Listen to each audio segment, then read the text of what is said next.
दोस्तों, आज की कहानी कैसे शख्स के ऊपर है जिसकी स्नाइपर स्किल की दुनिया के बड़े बड़े लीडर दीवाने थे।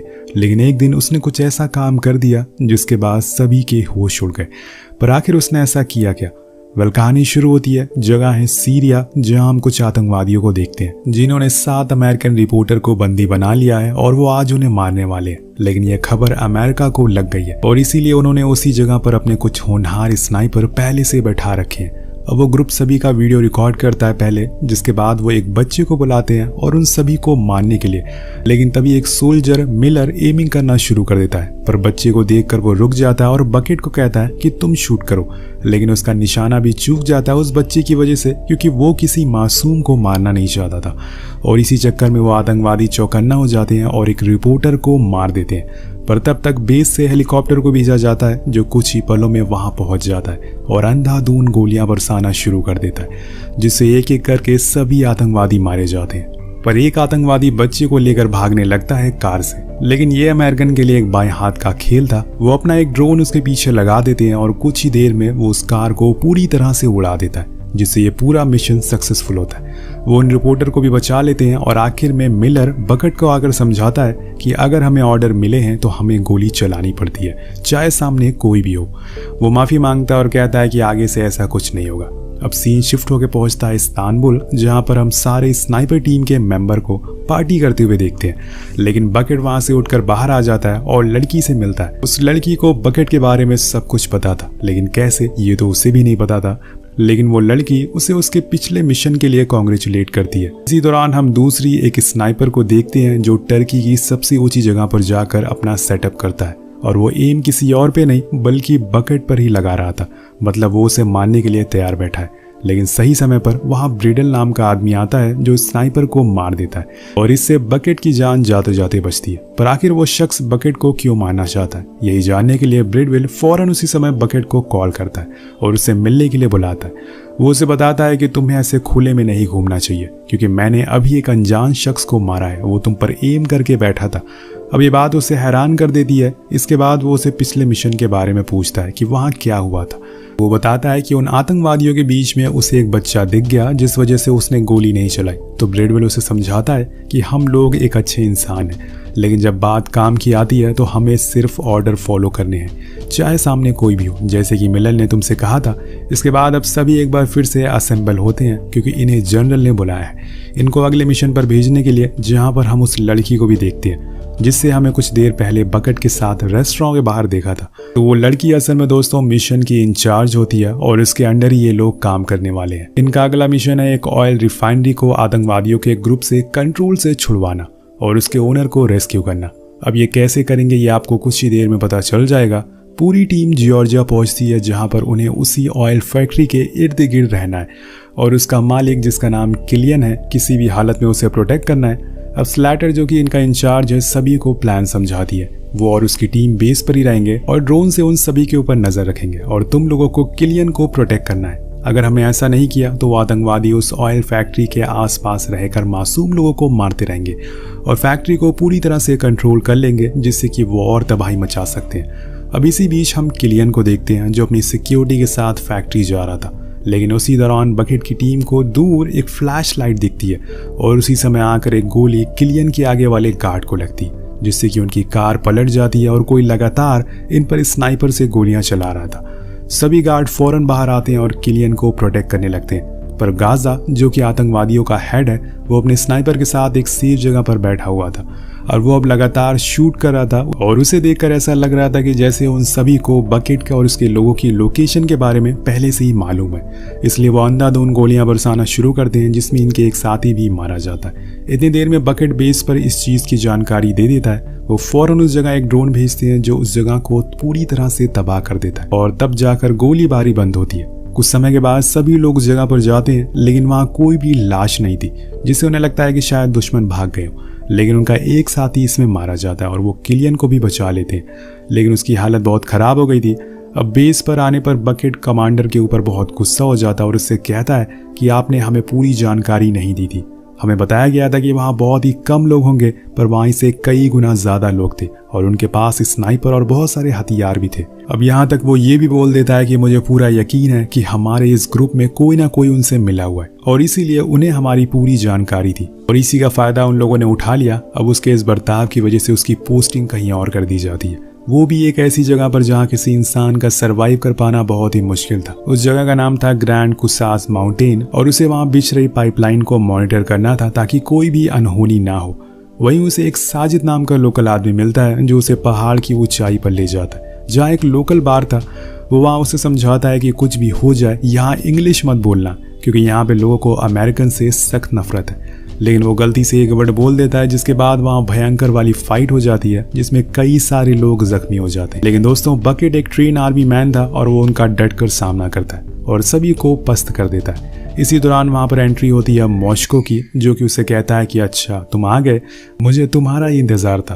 अब वो उसे एक दूसरी जगह ले जाता है जहाँ पर और भी कई लोग थे। वो उसे समझाता है कि यहाँ कई ऐसे लोग हैं जो पाइपलाइन का गलत इस्तेमाल कर रहे हैं और हमारे दुश्मनों को भी हमारी खबर दे रहे हैं। पर जब बकेट उन लोगों को देखता है तो उसे पता चलता है कि ये तो बस मामूली चोर हैं और इन्हें हमसे कोई खतरा नहीं है, ये बस चोरी करने के लिए आए थे। इसलिए वो मॉस्को को कहता है कि हमें इन्हें मारना नहीं चाहिए बल्कि जेल में बंद कर देना चाहिए।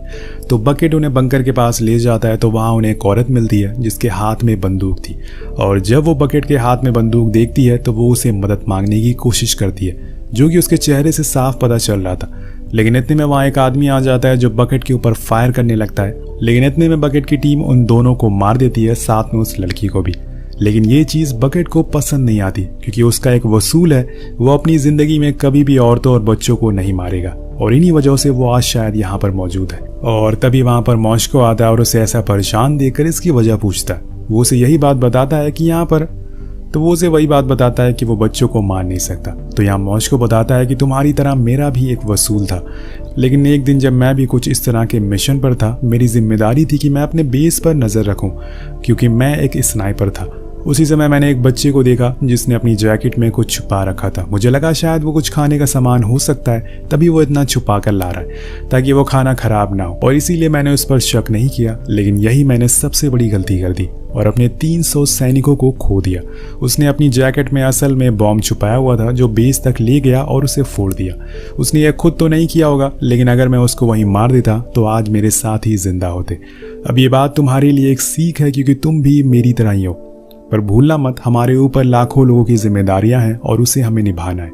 कुछ देर के बाद उसके पास मिलर का कॉल आता है जो उसे बताता है कि जो मिशन पर हमने आखिरी बार उस पहाड़ पर किया था, जिस आदमी को तुमने मारा था वो असल में गाजा का कज़न था। वो अभी भी जिंदा है और यहाँ गाजा अभी भी जिंदा है, इसलिए हमें कैसे भी करके उसे पकड़ना है। इसलिए हमने वो मिशन कंटिन्यू कर दिया और हेडक्वार्टर से ऑर्डर आया है कि तुम्हें वापस बुला लिया जाए, इसलिए तुम फौरन यहाँ पर आ जाओ।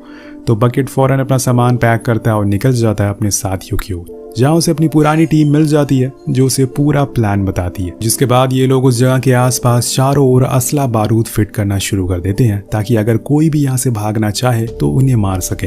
तभी थोड़ी दूरी पर हम देखते हैं कि एक कॉटेज जहाँ पर कुछ आतंकवादी छुपे हुए हैं और उन्होंने इनके लोगों को भी कैद करके रखा हुआ है, इसलिए अब फौरन अपनी पोजीशन ले लेते हैं और फिर धीरे धीरे करके आगे बढ़ते हैं। लेकिन एक समय आता है जब बकेट की टीम वाले कम होने लगते हैं। वो सभी मारे जा रहे थे, तब यहाँ बकेट अपना कमाल दिखाता है और बिल्कुल सटीक निशाना लगाता है जिससे कि वो सभी दुश्मन एक एक करके मरना शुरू हो जाते हैं। पर बकेट की टीम के लोग अब कॉम्बैट फाइट करना शुरू कर देते हैं और इतने में इन्होंने जितने भी बॉम्ब फिक्स करे थे वो फोड़ देते हैं, जिससे कि दुश्मन के कई साथी मारे जाते हैं। लेकिन अभी लड़ाई खत्म नहीं हुई थी और बकेट के कई लोग उस कॉटेज पे जाकर फंस गए थे, इसलिए अब यहाँ से बकेट उन सभी पर निशाना लगाता है। वो एक एक करके उन्हें मारना शुरू करता है, लेकिन उन्होंने उसके हेड यानी कि टीम के लीडर को बंदी बना लिया था।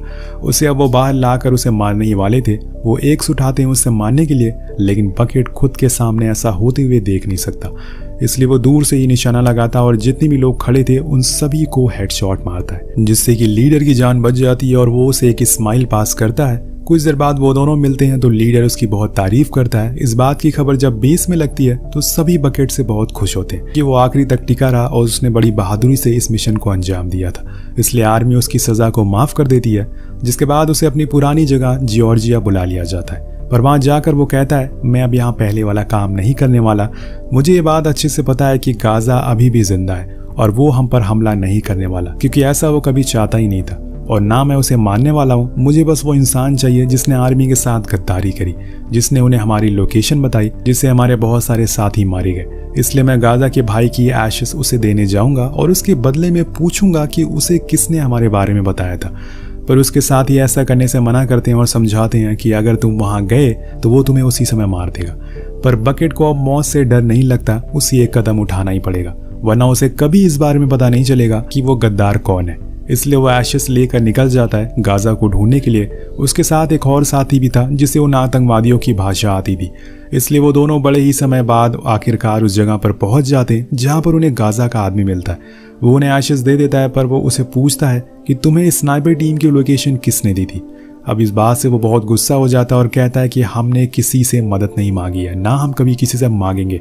तभी बेस पर जनरल देखते हैं कि बकेट और उसका साथी खतरे में है, क्योंकि वो आतंकवादी अब गुस्से में लग रहा था। इसलिए वो बिना देर करे ड्रोन से फायर करने का ऑर्डर देते हैं। उधर पहाड़ी पर गाजा कहता है कि आज मैं तुम्हें नहीं मारूंगा, लेकिन ये मत भूलना कि अगर तुम मेरे काम में टांग अड़ाओगे तो मैं सबसे पहले तुम्हें ही मारूंगा। तभी दोस्तों मिसाइल आती है, लेकिन इन दोनों की किस्मत अच्छी होती है, ये बच जाते हैं। लेकिन अभी भी कोई जानकारी नहीं थी कि गाजा इस हमले में जिंदा था या फिर मारा गया था। बेस पर आते ही बकेट के ऊपर सभी लोग बहुत गुस्सा होते हैं और उसे कहते हैं तुम्हें पता था ना वहां पर खतरा है, तुम वहां पर क्यों गए। तो वो उन्हें बताता है कि मैंने वहां पर एक आदमी के हाथों में एक सैटेलाइट फोन देखा, उसी की मदद से वो उन्हें वो उस दिन हमारी सारी बातें सुन रहा था और हमारी सारी लोकेशन के बारे में भी उन्हें पता चल गया था। इसलिए हमें और होशियार रहना पड़ेगा।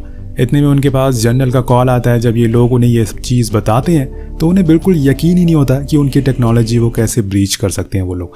आखिर ये सब कैसे हुआ, उनके पास वो सैटेलाइट डिवाइस कैसे आया, ये इतना एडवांस चीज़ कैसे उनके हाथ लग गई जिससे कि उन्हें ड्रोन का भी लोकेशन पता चल जाती थी।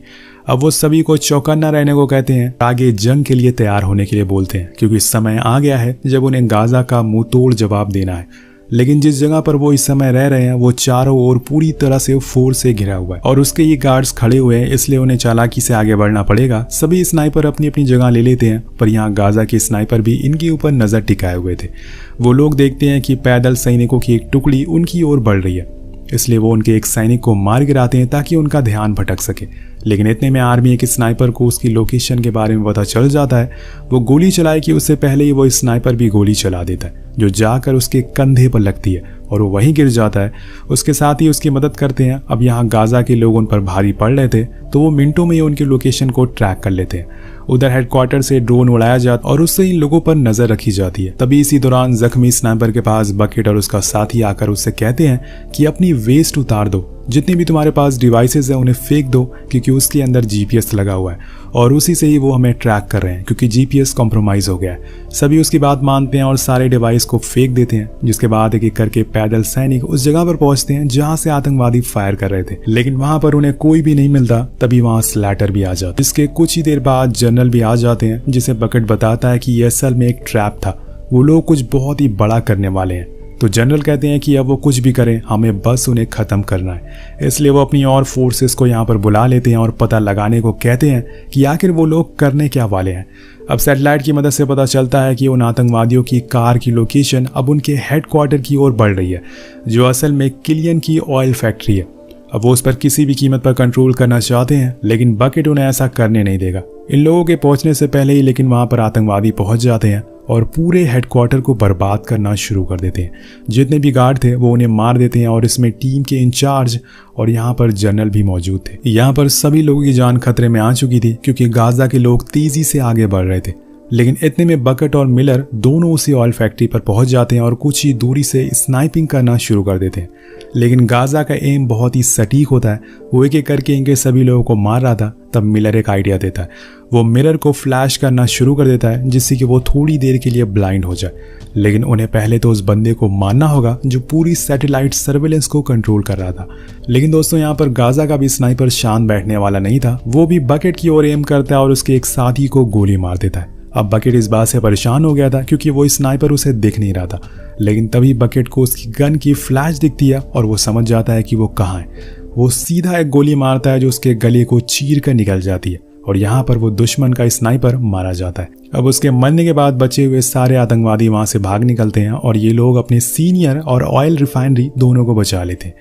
अब कहानी के आखिर में पूरी टीम एक बार फिर से इस्तांबुल में मिलती है। वहां जनरल आकर बकेट से कहते हैं कि हमें तुम्हारे आगे भी ज़रूरत पड़ेगी, उसके लिए तैयार रहना। तभी वो स्लैटर को देखता है और उसके पास जाता है। वो उसे माफ़ी मांगते हुए कहता है कि वो GPS डिवाइस वाली बात तुम्हारी सही थी, शायद मुझे ये बात तभी समझ जानी चाहिए थी, जिससे बहुत से लोग बच जाते। इस कन्वर्सेशन के साथ ये कहानी यहीं खत्म हो जाती है। तो आपको कहानी कैसी लगी कमेंट करके ज़रूर बताएगा। मिलते हैं अगली वीडियो में। Peace out.